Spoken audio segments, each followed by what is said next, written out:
امام الانبیاء نبی پاک علیہ السلام فرماندے لِكُلِّ شَيْءٍ طَهَارَةٌ وَغُسْلٌ وَطَهَارَةُ قُلُوبِ الْمُؤْمِنِينَ مِنَ الصُّدَاعِ الصَّلَاةُ عَلَيْهِ سرکار فرماندے کپڑا پلیت ہوئے پانی نال پاک کرو، برتن پلیت ہوئے پانی نال پاک کرو، بدن پلیت ہوئے پانی نال پاک کرو، دل پلیت ہوئے میں محبوب دے درود نال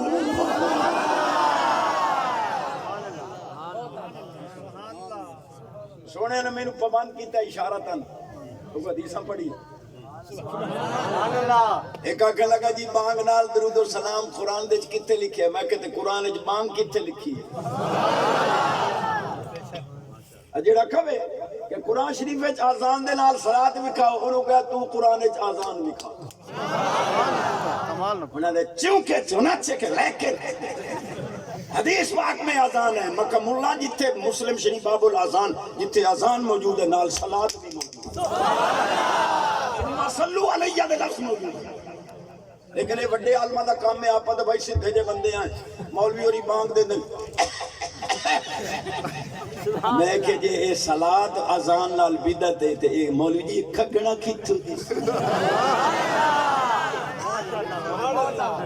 توانو کھگنا مبارک اسانو محبوب دا درود و سلام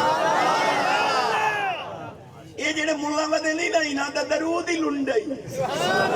انہاں دا نعرہ ہی لنڈا بالکل لنڈا درود ہے سچی حدیث ہے لا تسلو علیہ صلاۃ المطیرہ نبی پاک علیہ السلام فرماندے میرے اتے ناقص درود نہ پڑھنا لنڈا درود نہ پڑھنا سونیا تہاڈا درود ہوے تے لنڈا ہوے فرمایا درود وچ میرا نام آیا میری آل دا نام نہ آیا درود لنڈا ہوے گا کامل تاں ہوے گا جے آل ہی بھی وچ آوے اے سارے یزیدی ملہ دے درود ہی لنڈے نے انہاں دا نعرہ ہی لنڈا پتہ کی نعرہ لاندے تو نعرہ لگ رہا تاج تخت ختم نبوت زندہ باد میں کہ کملو تاج ہی زندہ تخت ہی زندہ تے تاج والے نو کہندے ہو ماذ اللہ مر کے مٹی اچ مل گئے اور ملا جی موصوف تو بغیر صفت نہیں ہوندی جوہر تو بغیر عرض نہیں ہوندی